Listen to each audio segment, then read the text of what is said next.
Do you like HVAC? Managing white collar and now managing blue collar guys is very, very different. You cannot scale a company through one individual wearing 5, 6 different hats. I actually got taught this lesson by a competitor who's bigger than us, or they were bigger than us. Yeah.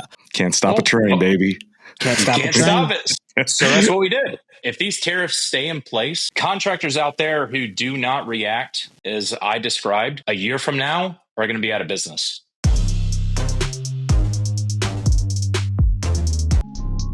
Field Pulse is the all-in-one field management solution for growing home service companies. Field Pulse is designed to simplify your day-to-day operations by combining everything you need into one platform. It also includes integrations to help you save time, like QuickBooks Desktop and online. It has a bunch of advanced tools and features like a CRM, estimates and invoicing, good, better, best options, maintenance plans, a robust price book, and scheduling and dispatching. Field Pulse will transform the way that you manage your field teams. Altogether, it will save you time and find revenue that you didn't know existed. Whether you're a small company looking to grow or a larger company looking to optimize, Field Pulse has the tools that you need to do it. Don't just take our word for it. Field Pulse has earned over 580 glowing reviews with an average rating of 4.8 stars. That's Field, P-U-L-S-E. Head to the website to learn more. fieldpulse.com. Welcome back to Owned and Operated. Today we have an awesome new owner, Will. How is it going? Very good. Oh, and we have John here in the new studio. If you want to jump on YouTube, take a look at his fake plants in the background. I love it. Wow.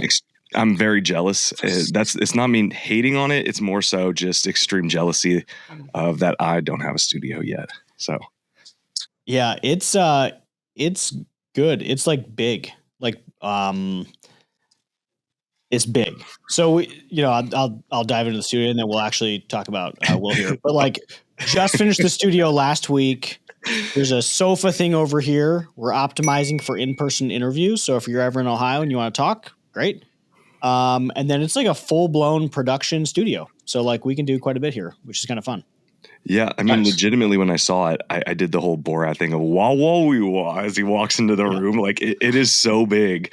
I'm pumped. It's really cool looking. So everyone, jump on YouTube, check it out. Cool. Will, I'm pumped to have you on here. Yeah, me too. Thanks for jumping on. You've been sharing. Thanks for having me. Yeah, you've been sharing your story over the past 6 months or so on Twitter, just sort of the journey of buying HVAC companies and. Yeah, it's funny. I've had an account for, I think 11 years, 10 or 11 years, something like that. And I never posted anything. I would just follow people.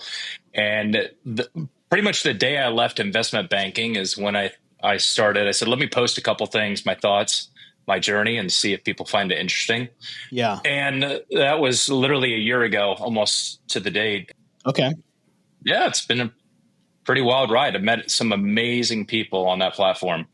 I mean, there's a lot of weirdos out there, which I stay away from, and a lot of garbage. But guys like yourselves, I mean, this is why I do it. Is I keep going, I keep posting because it broadened my network beyond what I thought was possible. It's amazing out there. So it's been good.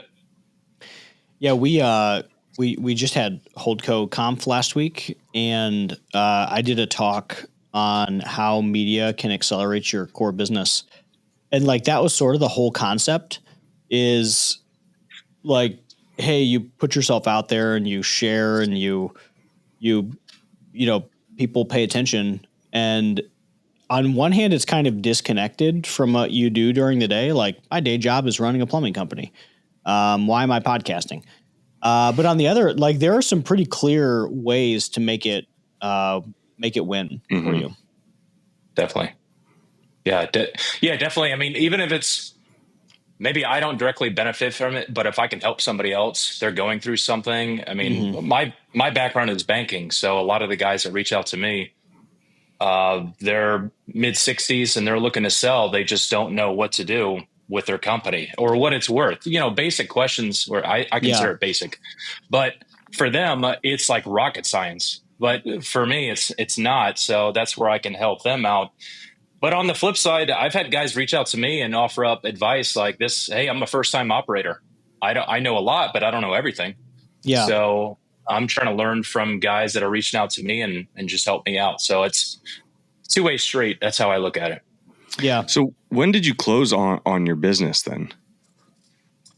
So with Nolan Air, a couple months ago. So I'm very early in on this journey. So I'm learning a lot, drinking from a fire hose literally daily, 7 days a week, in fact. But it's good. We're already making some pretty positive changes, which I can go into detail on that. But yeah, our plan is to create a nice sizable asset, whether that's under Nolan Air or multiple brands that cover the majority of Florida. Not everywhere in Florida. I don't want to just focus on, a shotgun blast approach of like, hey, I want to buy all these brands in random cities and MSAs that really have no rhyme or reason being together. I want to be methodical about it and focus really on Southwest Florida and build a nice, I'll call it a platform, but a small collection of brands that are kind of operating together and we can capture those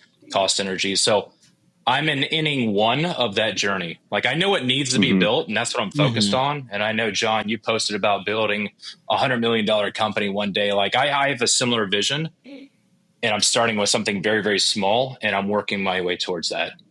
Yeah. What size is Nolan now? Good news for you. Before he gets there, good news for him is that there is a bunch of companies that just came up for sale in and around Florida. Oh man, awesome.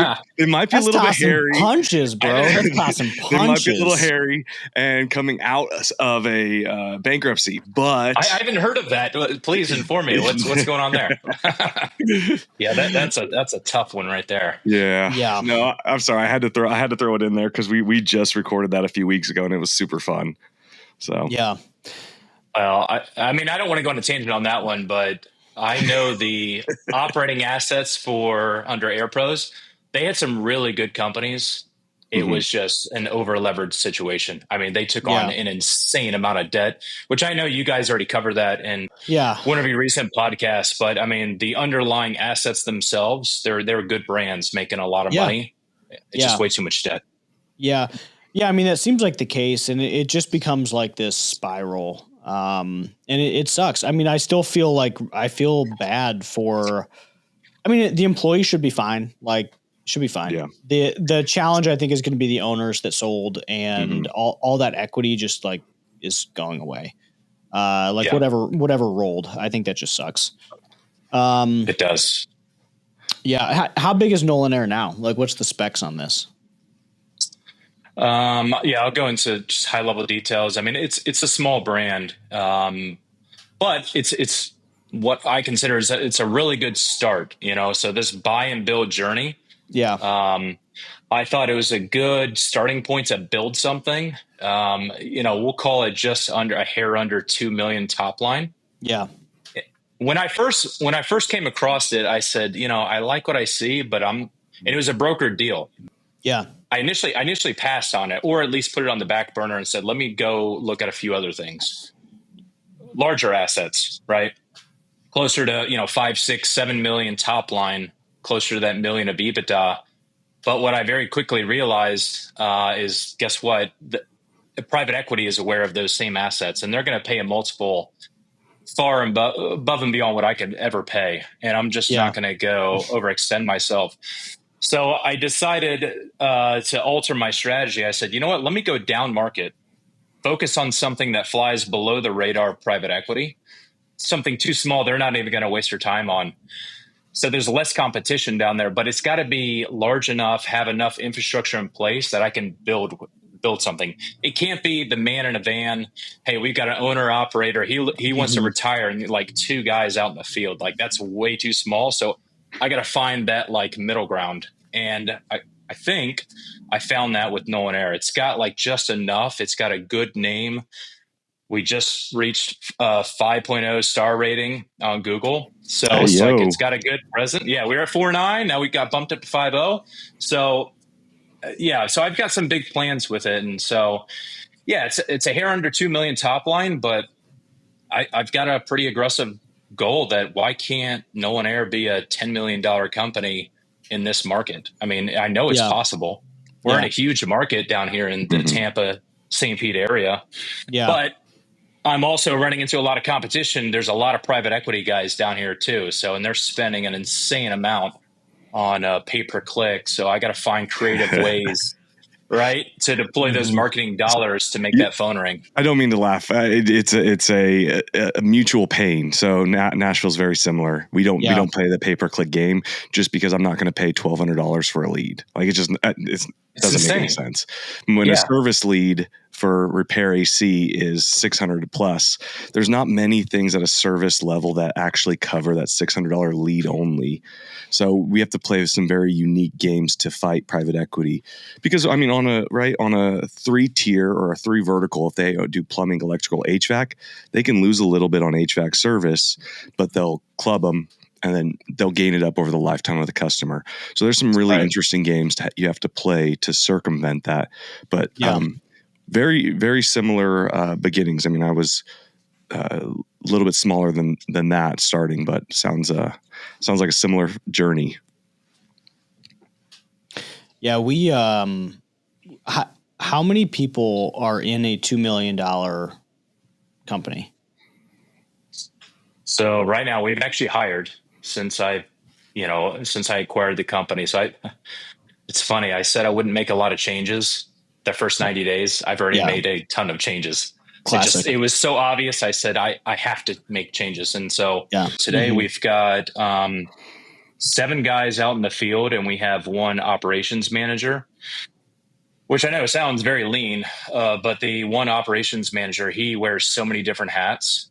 I mean, the call comes in, dispatch, you name it, dealing with the vendors, he's doing it all. So what I'm working on over time is, okay, we need a CSR, right? And we need somebody dedicated to purchasing. So I'm working on that building process over time.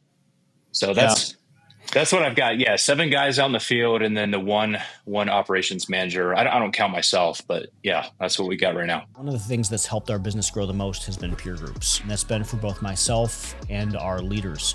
Being able to talk to other companies about exactly how they've solved the problems that I'm dealing with today has just been instrumental. Whether it's how to acquire companies or how to add new locations, how to hire directors or service managers, or what should compensation look like. All of those things are things that can be solved by just asking people a little bit ahead of you. Inside that group, we have fireside chats, weekly peer conversations by business size, resources to help you grow your business, and a lot more. Make sure you check out ownedandoperated.com and click on Join Pro.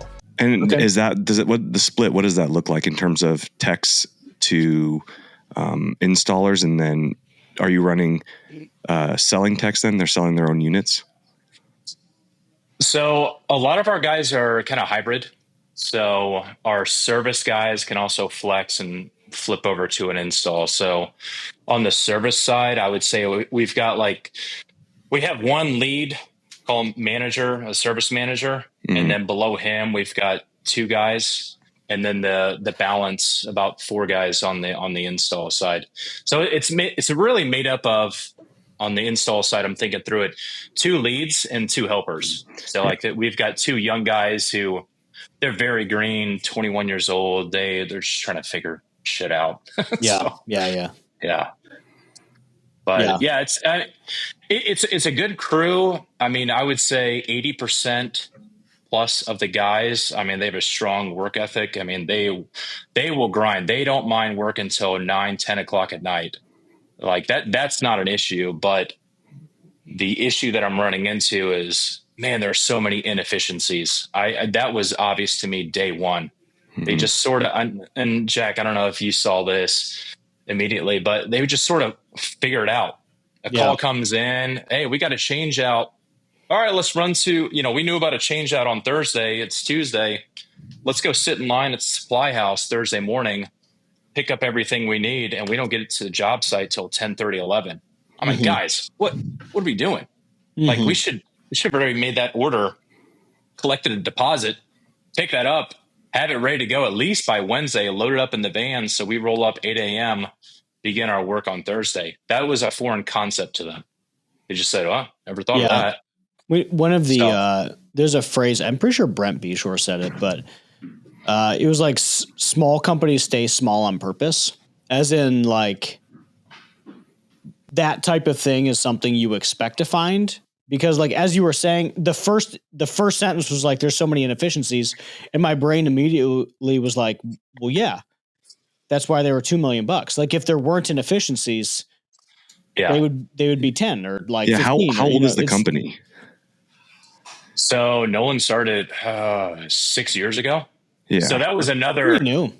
That's pretty new. Yeah, no, yeah, it's pretty new. It's not like 2, but it's not 30. I mean, what I was looking for is, the classic example of a guy that, hey, I've been doing this since 1982. I'm 72. I want to retire. I get it.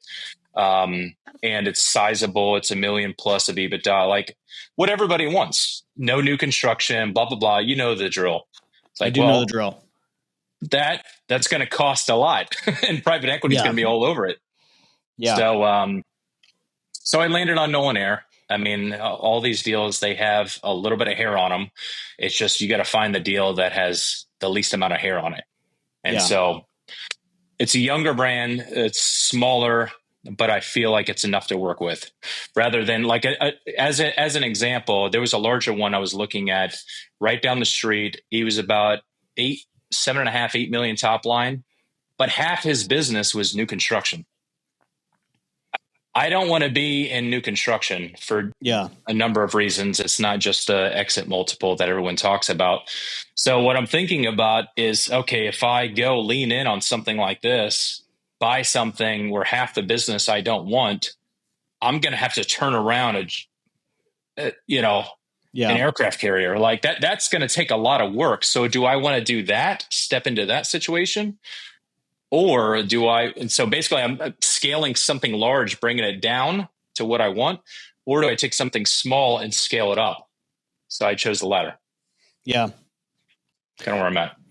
Yeah, I think that makes sense. I think it's like a resource thing. Most people, I think you're right for doing it that way. I'm just going to tell you what most people do, which is they go the other way and they get the larger company and then they try to pivot it. And it's just a nightmare. It's just too much of a nightmare. But I think like the idea is, I can use these resources. But if you're not in the trade and you don't understand the difference between a service guy or install guy and a new construction guy, like it's, in your mind, you can pivot it. But yeah. So first 90 days, 60 days. Yeah. We're within the first 90 days. Okay. Like of ownership. Do you like HVAC? What do you think, Will? you just jumped in the pool. Is it warm?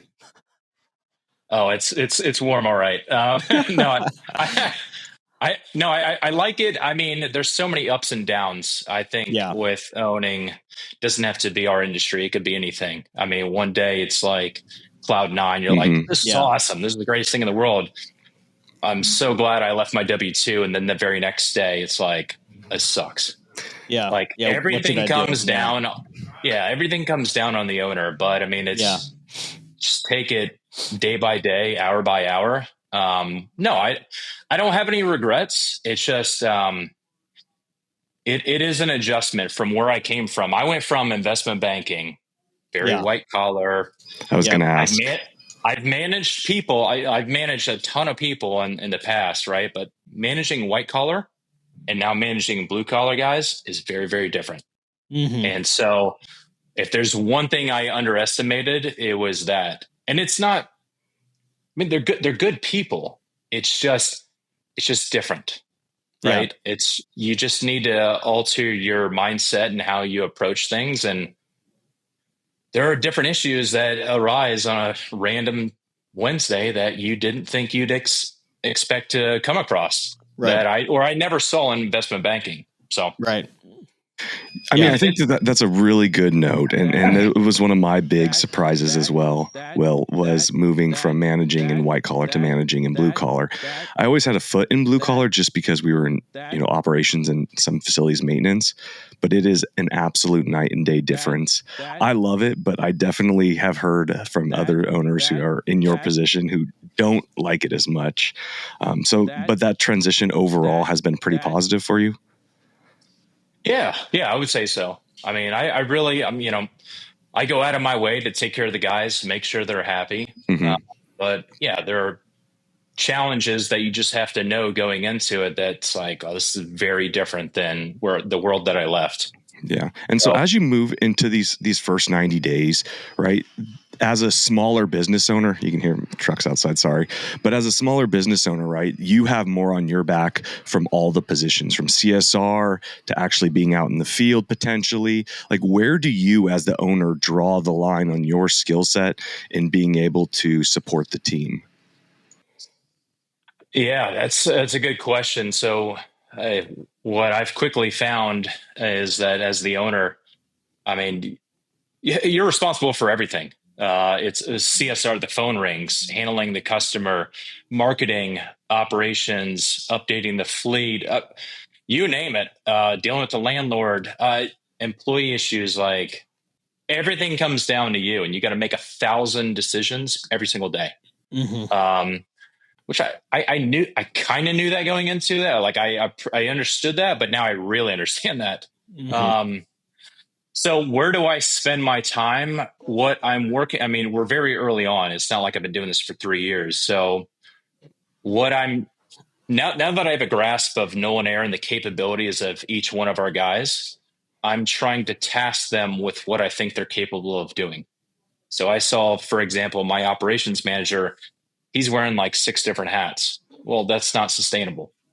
If I want to take Nolan Air from 2 million of revenue to 10, it's impossible to do that. So I need resources. I need to add to the team. So what I'm currently working on right now, we need a CSR to handle after hours calls or weekend calls. Like it can't be myself or my ops manager on call 24/7 to pick up the phone whenever it rings at 9 o'clock at night because it's 85 degrees in the house. Purchasing, there's another big bottleneck. Yeah. Every time we had to order equipment or materials, whatever it may be, it would go to the ops manager. Everything went to go. He was the bottleneck, and you cannot scale a company through one individual wearing 5-6 different hats. So I have to add to the team, and so that's what I'm working on right now. Is if I have a guy or a gal that governs CSR when the phone rings and dispatch, and then I hone in on what we're doing with purchasing. So that frees him up to handle everything else. And so that's kind of what I'm tasked with. And immediately with our existing footprint of like, what do we have today? How can I improve it? And then like the next step is to say, okay, now let's go in growth mode. Yeah. So once I have the team in place, then I can think about, okay, strategically, I would love to do either a greenfield or maybe we acquire a tuck-in. What about adding plumbing? I really like plumbing. Does that make sense? Or electrical? Plumbing's the best. Oh no, I mean, preaching to the choir. I mean, there's margins are phenomenal. Mm-hmm. No seasonality to it. I like plumbing a lot, but that's like chapter 2. I'm still in chapter 1. Let's get like the basis right so that we can launch off of this and get into something next, whether that's adding plumbing or going into a second market. Yeah. Today, what set this up, and I appreciate you sharing your story. What set this up is tariffs. Now, what was kind of funny is like 20 minutes before we got on today, I heard a bunch of these tariffs are going to be delayed. Well, yeah, I'm looking at my phone right now. Yeah, so I think a bunch of the tariffs are going to be delayed for 90 days, but I don't think that includes China. So, yeah, there's a lot of news hitting the wires as we speak. Yeah, I feel like what could be a good thing to riff on here, I think we've got some stuff on tariffs. I think we've got just like, how do you run a business amidst uncertainty? And like, how do you think about making decisions? Obviously you're new to this but I'm curious about tariffs. I'm curious how you're thinking about it. You've got construction going on in Nolan, which in my mind does expose you a little bit more because you have longer sales cycles and longer projects. So how are you guys thinking about this sort of rapid increase in pricing? Yeah, it's a good question, and it's top of mind for me, and it should be for every business owner. So we just got a price increase from Daikin. So we're primarily a Daikin dealer on April 1st. So immediately, what I did, I went into our price book and updated our prices. So I'm not going to absorb that. We're immediately passing that on. I'm going to maintain our margins. That's outside of tariffs. But what I've been told is we are subject to further price adjustments based on tariffs. I don't know what that means. Could we get another 10%, 20% down the line? I don't know. We're sort of in limbo land. We don't know. But once I'm assuming we receive a further price adjustment, I'm going to react. We have to adjust our own prices that we pass along to the customer. I mean, otherwise, that's just going to destroy our margins. And that's contractors out there who do not react, as I described, a year from now are going to be out of business. I mean, if these tariffs stay in place, I mean, every day it comes up, it's like 30% here, 50% there. I mean, all of the goods that are coming into this country now cost 50% more. I promise you, Daikin, Train, pick your supplier, they're all going to pass it along to us. And if you don't pass that along, your margins are going to deteriorate, and you're going to see your profitability is going to shrink very quickly, and you're going to be out of business in 12 months if you don't react. So, yeah, this is a good question, though. I mean, this is my question. You brought it up because this is what I thought as well for John and yourself is, right, there's going to be an interim, though, where companies, especially companies with, let's say, less sales process, they don't have their financing dialed in. So the only lever they have to pull to make the sale is price reduction. And so you have a short term, a year, like you mentioned, where you're competing against other companies, generally smaller companies who are having trouble making sales. And so they're putting downward pressure on price. What's your next move? Because that's where I'm worried about. Yeah, I mean, I'll speak. I mean, you guys have been doing this longer than I have, but I explained to my guys, I don't want to compete with the man in a van or chuck in a truck, as I refer to them. Like the guys who are competing on price, let them go win on price, right? We're going to win on reliability and quality, and our customers should value that. But we need to demonstrate our value add and what that means.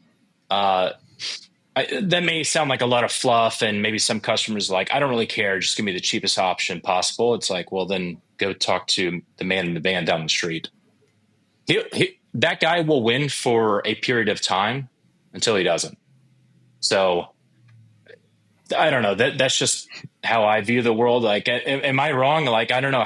What are you guys seeing in your market? I mean, I don't want to win over a business because I was the lowest bidder. Yeah, I mean, Chris Hoffman actually talks about this a lot, is we'd rather compete against other to-do owners and other very high-end companies because at the end of the day, we can never compete against truck in the truck. My worry, right, is we've had these increases since 2022 between the SEER 2 changes and the refrigerant changes. Like since 2022, since I took over my company, we've had like 14 or 15 increases. Feels like every month or every 2 months. And so what we've seen in our market, specifically because we don't actually have a license for HVAC, so anyone can go out and install an HVAC unit, can go buy equipment, blah, blah, blah, that we see excessive downward pressure in off months, in our shoulder season, and so we've gotten really good at fighting this in the sense of it's exactly what you said. We will drop margins to compete, but we don't drop to the point that they drop, and so for us, it's a mixture of carrying. Being cognizant about our expenses, about the price of equipment, working with distributors to get prices down in those off seasons. Not as much as John, but we try, we push because we're like, hey, I know some guy up in Akron that's done it before. But we'll do that, and then we will. And then we work a lot on sales, it's sales. We work a lot on sales in our company. It's just, hey, how do you drive full amount of value? How do you really come across as the professional in this aspect, because that, like you said, that's the only way to win in the long term. It's just it's another data point that we have to go up against in the next year. Yeah. Go ahead. Go ahead. Go ahead. Well, okay. Jack, you reminded me of a recent sale that we just were awarded, and it was huge for us. There was a gentleman, and I posted about this on X. There was a gentleman on Davis Island, which, if you don't know the area, but that's like a high rent district in Tampa. Like, it's the house it's built like a hotel. It's beautiful, right on the water. Anyway, he has a massive system in there. It's Daikin VRV equipment, so it's cream of the crop. But he was plowing money into it every year. It wasn't under warranty, and nobody would touch it. We came in, but we came in, looked at his situation. We took multiple visits. I mean, we were out there every other day for 3-4 weeks, and gave him that white glove service that nobody else would spend the time and energy and truly understand his issues and try to find a workaround. Like, what can we do to solve this? This guy has a problem. How do we solve it? Like, we're in the business of solving problems. And so, Jack, to your point, I think if we can demonstrate that, I mean, and he saw like what we were doing. We were going out of our way to stop by every week. And so when we finally said, this is our best recommendation, here's your problem, we're offering you a solution, what do you think? And he said, okay, you guys have exhausted all other options. I agree with you. You're the doctor. You know what's best. Let's go. And that was $120,000 job that we start next week. Yeah. I mean, that's what I want. I want to be in that business. I don't want to compete with a $5,000 change out with man in a van. So I'd rather do that, not this. Yeah. I feel like, I think everybody would. I think what we have found ends up being an advantage later on is that while you're building, like, you need to be able to take exactly the opinion you're taking. I fully agree with it. And I don't know that there's ever a point where you should stop aiming to be premium. At a certain point, your ability to be flexible during a down season becomes a superpower. So I also don't want to compete with the one, trucking the trucks. But if their pricing is what's winning jobs when you have 7 crews sitting in February, you start to think about it a little bit differently. Now during peak season, absolutely. But we talk about this a lot on the show where, hey, we'll absolutely wheel and deal if it's March, 100%. Like we'll go deep and fast because we really don't care. And the part of the reason we don't care is because our business is built to do that. So we're built to be a premium service provider, but be flexible enough in March that we can take a 30% clip and still be okay. And I think that that's the superpower. And all the way up until last year, we couldn't say that. Like, if we took that discount, it was a direct hit to bottom line. But like, we were taking 20% discounts all March, and I still clipped an 11% EBITDA. Yeah. Like, nice. We delivered. Nice. That's on $2 million of revenue in a month. There's enough there and we outgrew our overhead. So I think, like, while you're on your way up, 100%, really hard to compete. And I actually got taught this lesson by a competitor who's bigger than us, and they were bigger than us. Yeah. But they were bigger than us. And the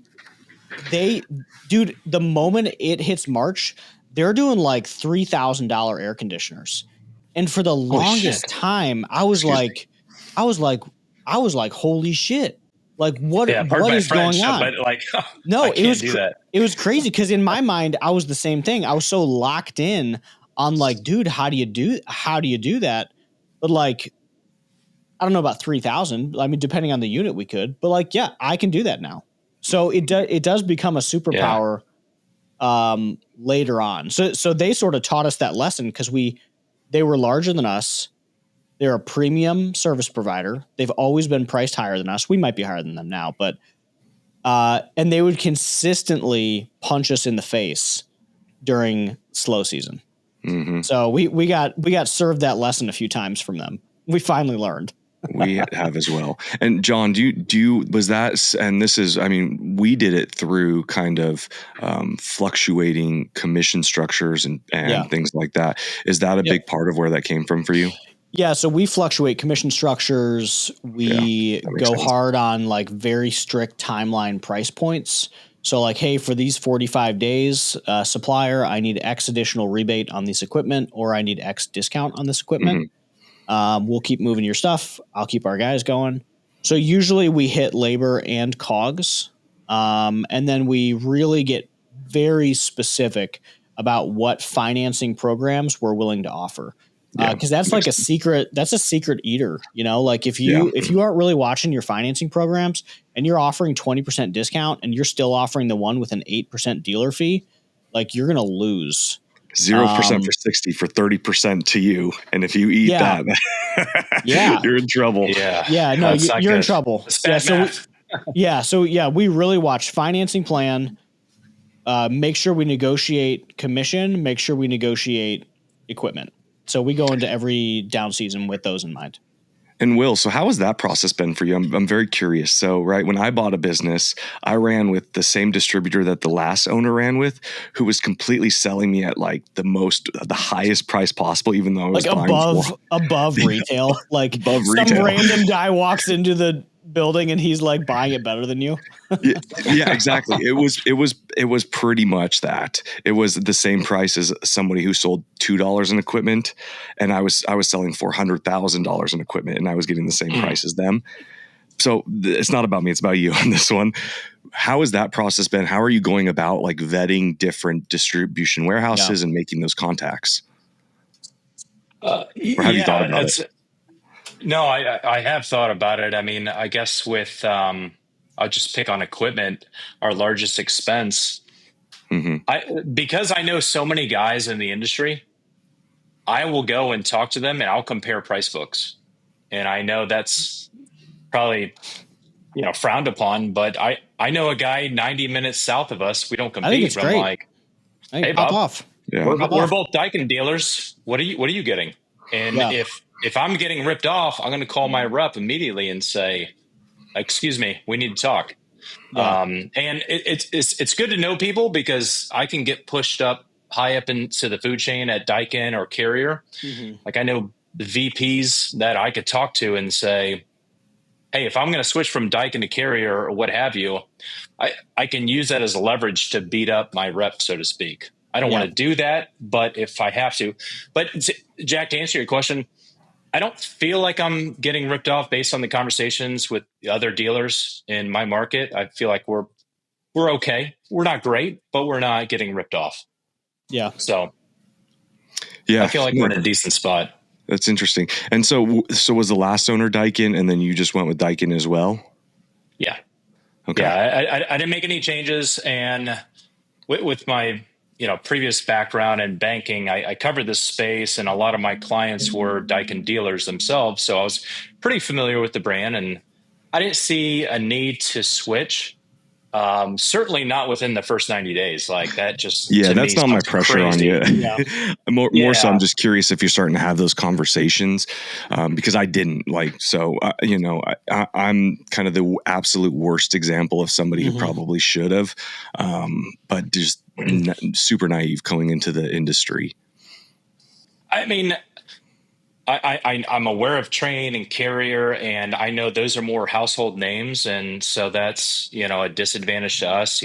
Maybe not everyone knows about Daikin, so that might be a little bit of an uphill battle. Although those are pricier brands, so I've got to strike a balance. I'm not saying I'll switch in a year, but feel pretty good with where we're at. Yeah, I mean, my off-the-wall comment that I'll tell anybody is I don't think it matters other than Train, and there's very few customers that specifically want Train or they'll specifically want Carrier. Everything else, it's the salesperson. It's the tech, it's the salesperson. They don't care. They really don't. And if we have a customer that we had one, he was doing a new build right on the beach, and he said, "No, I want train, only train." Can't stop a train, baby. Can't stop it. So that's what we did. I mean, we'll sell train. Just we're primarily pushing Daikin. Until there's a leak in the evaporator coil and you have to take the entire thing apart and condenser coil apart to even get to the evaporator coil. It takes a day and a half to do. So can't stop it until that happens. Until you absolutely stopped it. Super bitter. You can't tell. Jack, what have you done for like managing material expense during uncertain tariffs and everything else going on? Me? Yeah. I mean, it's been the same thing. This has been kind of, for us, it's been there since the beginning. So I don't actually know any difference. Like the tariff thing has come out. We just watch for increases. I posted on Twitter yesterday or 2 days ago. I don't know a thing about tariffs. I know how to fix units. I know how to run a business. I don't know anything about tariffs or how they roll through. So all I focus on is, am I going to get a price increase or not? I mean, I'm sure there's some level that I could be more intelligent on this and pre-buying equipment and parts and things that I know are coming from certain companies or countries that are having these tariffs. But realistically, at the end of the day, there's so much to focus on. My focus is, hey, do I get a price increase? Great. That's getting passed on to the customer. Our team has already been trained on, hey, how do we handle the increase, the price increase, and focus on sales and focus on financing. Thank you. Focus on financing. We don't run 0 for 60 anymore because we're not going to eat those costs. Yeah. So we have our program set out. We have our scripts around those programs set out. Like, it's just another day. To be honest with you, I know that may be not the most intelligent answer in the world, but we've just been focused from the beginning on how to deal with price increases. Yeah. So we're living that life already. Yeah.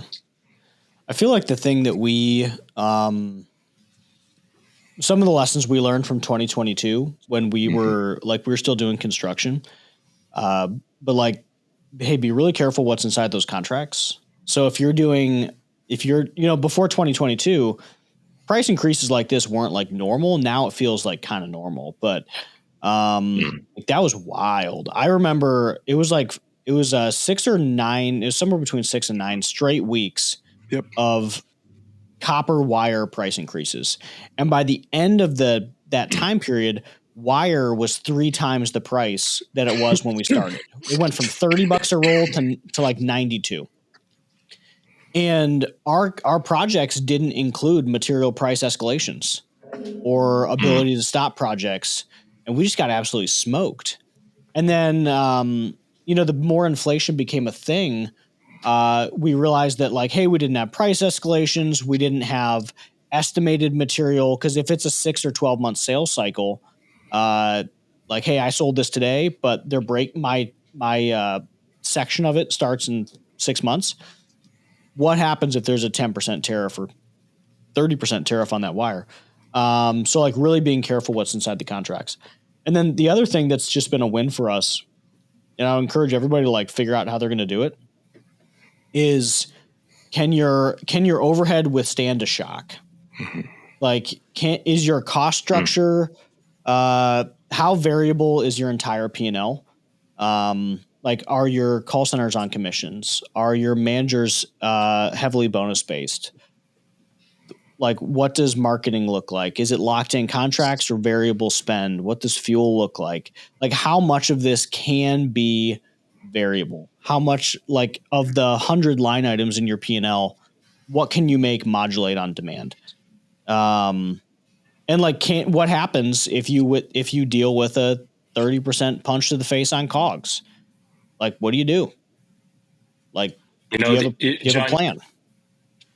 You bring up a really good point. One thing I used to do with my clients when I was in investment banking is we would look at their P&L and we would break it up with their cost structure. How much of that is variable? How much of that is fixed? Because you know why? I mean, well, a couple reasons why. Exactly what you stated right there. If volume drops by X, what falls to the bottom line? What do I need to cover every month, every quarter, just to cover overhead? Everyone should know that. Everyone should have a break-even analysis to say, I need to do X amount of service calls per day, per week, per month, X number of change outs just to cover the bills. And I mean, I did that in banking, and I'm working on that right now with No One Air.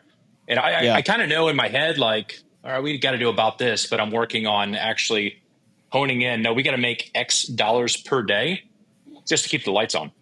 Yeah. Anything above that, I know it falls to the bottom line. If it makes you feel better, that took me 3 years to even get close to that number. It's such a process, but took me. It takes 8. A while. Yeah, John took even longer. Guys, I'm the dumbest guy in the room. But yeah, it took us 8. But the one thing that we did that was helpful in addition to that was we tracked against it every day. Like, hey, here's our break even point. Like the whole company knows when we hit break even. And then we added debt to our break even. So like, hey, if our debt load is $50,000 a month, then I add $50,000 a month to our OpEx budget to claim break even. So that would just be another helpful one, because I feel like it's important to know, like you have 2 break evens, right? You have paper break even and you have cash break even. And those are 2 different things. So just like really over communicating. Hey, on paper, we're profitable. I need X to break even on cash. Yep. Oh, it's a good point. You know, it's funny because you bring this up, and so many owners out there just operate. They're just like, they're winging it day to day, and nothing against Nolan, but I remember it was the second day after I closed, and we were driving to a job site. We're going to give an estimate, pretty big job, like $30,000. Yeah. And I asked Nolan, I said, so what's profitability? What's the gross margin on this? It's like, I don't know. It's about this. I was like, I almost like stopped the truck. I said, how do you not know, like almost to a penny or at least $1, like how much you're making on this 30,000 change out? He's like, well, it should be about this. And so almost immediately I developed a very simple calculator per change out. And it's a worksheet that I can share with my ops manager or anybody else that's going to give an estimate. I said, equipment, materials, add in sales tax. How many man hours are we talking? We need a lead. We need a helper.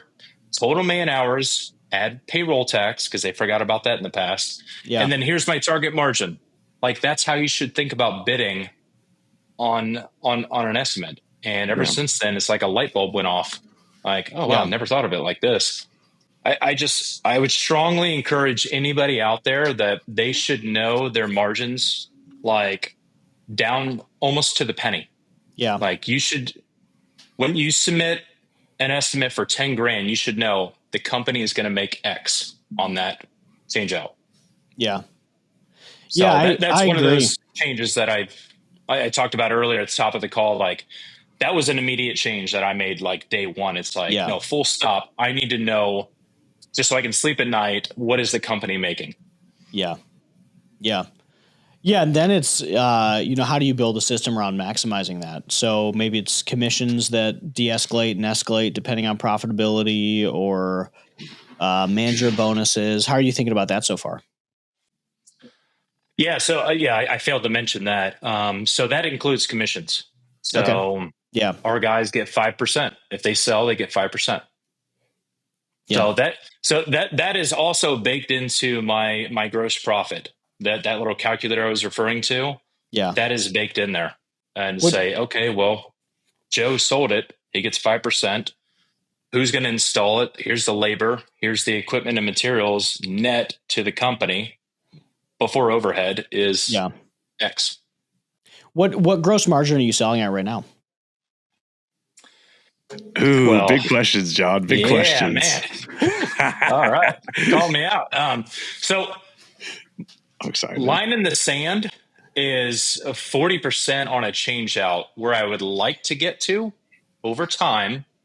I want to get it to 45% plus.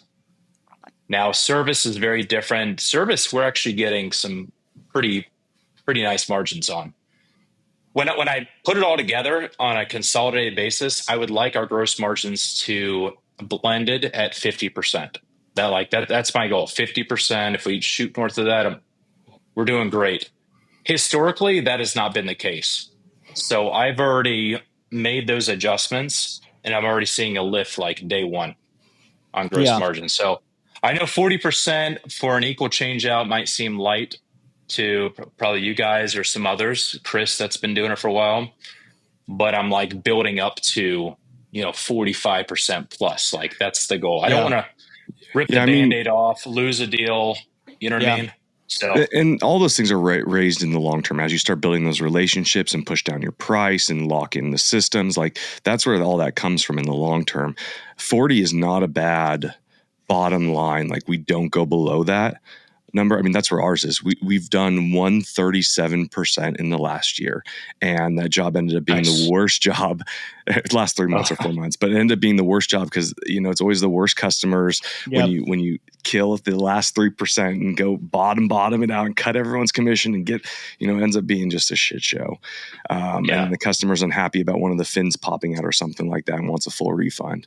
So but 40%, that's where our bottom is as well. We shoot for much, much higher. We start much higher, but 40% on the low side is not a bad number. It doesn't, I mean, in the long term, it doesn't leave a huge amount of room for growth initiatives. But I mean, as a $2 million company, the amount of expenses that you have on top line or expenses you have on bottom line to get there isn't huge. So you can eat a little bit more of that, right?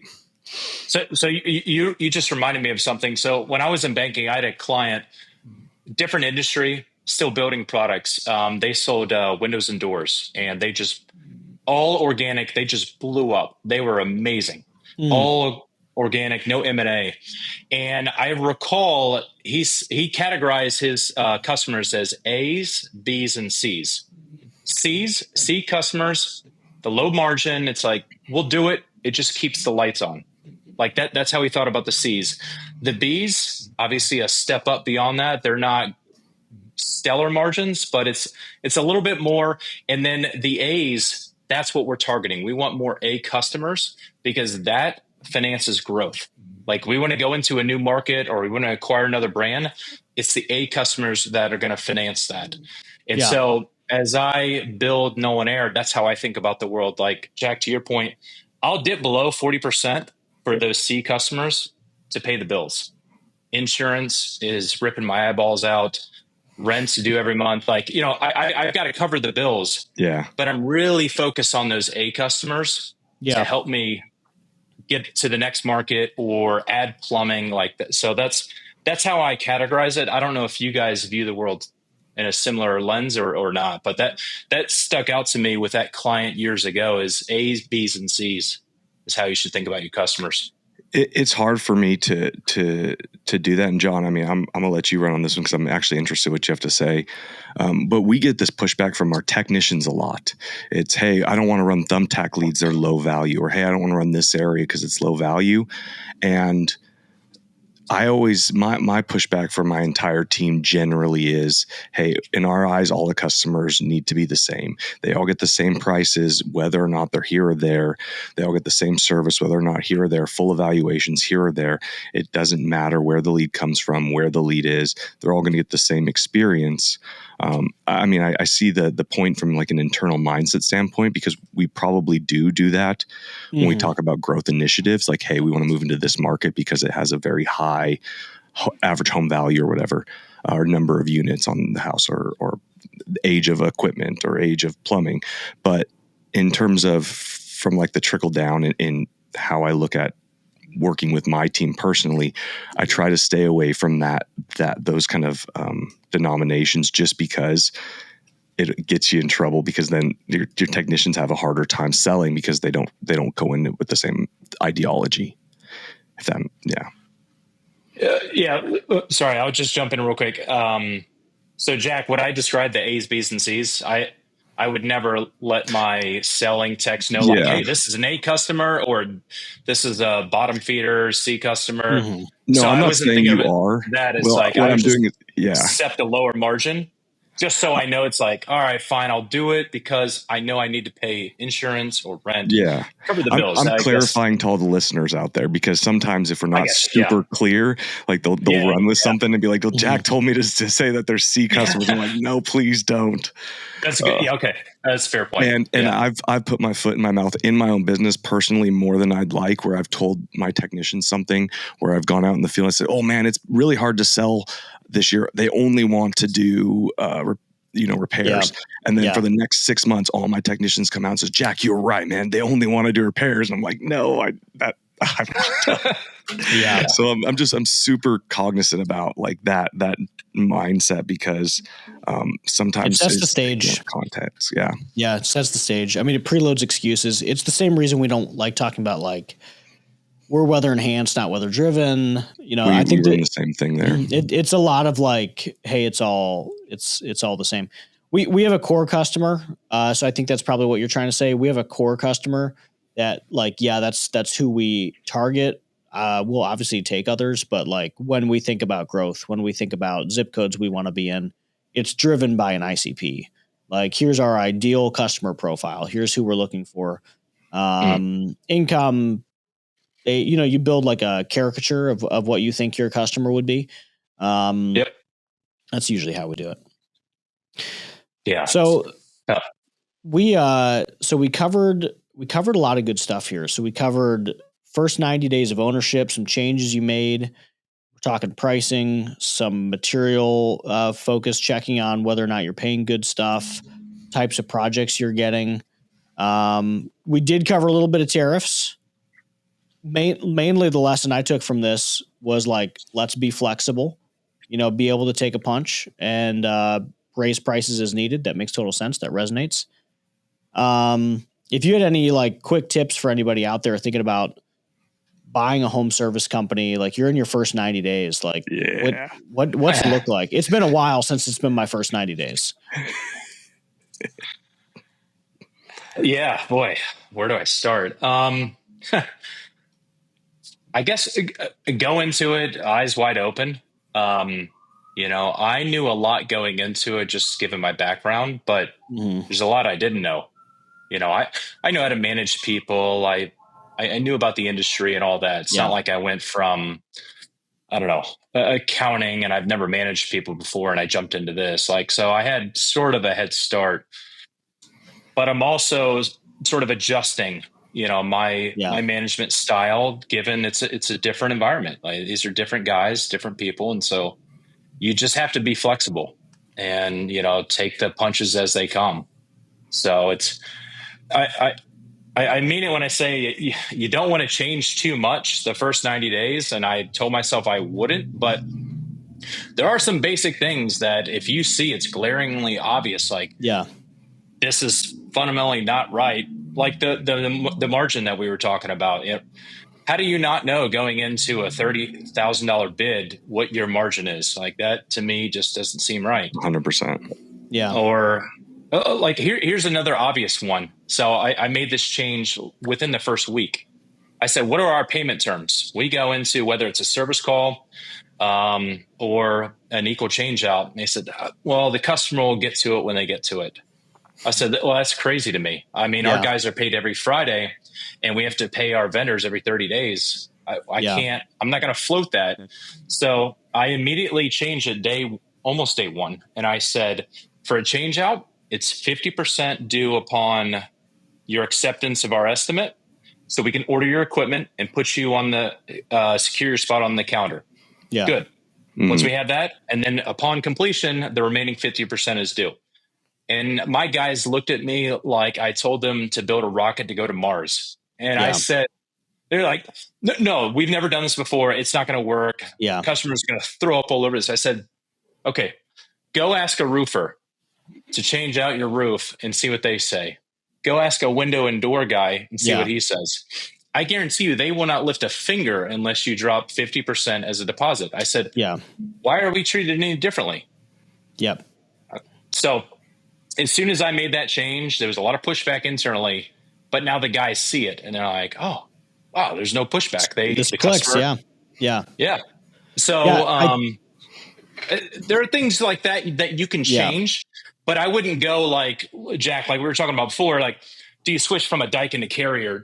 Like, no, I wouldn't do that type of change, but there are certain things that certain levers that you can pull day one. But beyond little things like, it's not little, but things like that, I wouldn't be too disruptive the first 90 days. Yeah. Yeah, that's really good advice, because I fully agree with that statement. Rich actually and Jordan and I had this conversation pretty long ago for a decent amount of time, and change the obvious things. Don't sit on stuff that doesn't make sense and that's ridiculous just because somebody arbitrarily told you on the internet don't change anything. I mean, go in and change things that need to be changed, that are obvious. And then on the non-obvious things, definitely sit it out and say, hey, I'm going to learn first. Like, hey, why should I not switch to Daikin or from Daikin? Because I don't know. And I think that you're handling that, absolutely perfectly, because that drives me up a wall. 100%. And like, same thing. So right now, we're on House Call Pro. I know we need to get to Service Titan. Like, I know it has all the bells and whistles, but am I going to do that? It's mid-April. Am I going to do that as we head into the busy season? Hell no. Like, that's crazy. My team is going to be maxed out. I'm going to do that on the back end in December when it slows down and we have, we can catch our breath. Yeah. That's another good example of, I know it needs to be done, but I'm not going to do it for the obvious reasons, right? That'll come with time. Yeah. I think I'm adding a little bit more perspective. The common advice is don't change anything. And I think that makes sense. If I was buying like a 5 million EBITDA business, that advice makes perfect sense. Even like 1 to 2 million EBITDA, like that makes total sense. They are doing something that you shouldn't disrupt. Maybe my personal opinion here, but if a company is doing $1 to $2 million or $3 million a year in revenue, like there are big things that are broken. And if they weren't broken, it would be doing more than $1, $2, $3 million of revenue. So I feel like make a mess in a small company is like, that's my perspective, just because if it's a small company, that means it's broken. If it wasn't broken, it would be big. So to me, it's just like, make a mess, like pop off. I mean, like obviously you don't want to lose people, but I think the don't make big changes only makes sense when you're talking about like turning a cruise ship. But if you still have a rowboat, turn. Who you calling a rowboat? Like a jet ski. Like a jet ski. John, give me and Will here a little bit more credit than that. Like a no one there's a jet ski. Got it. Like a wave. Yeah, I'll take jet ski. Liner. It feels a little bit more respectful than a rowboat. So I think so. It's got some speed to it. It's got something. Yeah, Brandon calls them rowboats. I'll correct him on that. I'll be like, we gotta call them jet skis now, dude. I don't know what to tell you. This was. No, John, to your point. I mean, I love it. I think I'll just speak for myself, but I think from where you sit and you knowing what you know, you'd be comfortable doing that. But I also think that guys who are going from a W-2 corporate 9 to 5 first time, that might be pretty scary, to come in. I know a guy right down the street. He's closing on his first business next month. Nice. And I told, you probably know him, but I told him, don't change a lot, but I think change the obvious. Yeah. But you, like, you've been living it for years. So you're probably comfortable like going in there and just break shit. Like, hey, I know it needs to be done. Let's do it. Let's do it now. I think there's definitely a component of that, but I was just more like reinforcing your point of like, hey, let's change the obvious. Like, if it's obviously broken, like there's nothing to wait on. Like you're good to go. Nobody needs to feel guilt. Yeah. Like that's obvious. Yeah, like that should be done immediately. Yeah, 100%. This was good, man. This was a lot of fun. I appreciate you coming on and sharing your story and talking about it. If people can want to connect with you, how can they find you? Well, obviously I'm on X, so they can find me there, LinkedIn, or they can email me. I mean, I'm pretty open. I don't have a redacted account or anything or anonymous account, so they know how to find me. Easy to find. Awesome. Well, thanks for coming on today. Thanks, this Will. was a bunch of fun, Will. Well, thank you guys. I really appreciate it. If you like what you heard, check out ownandoperated.com. Make sure you hit subscribe below and like the video for more.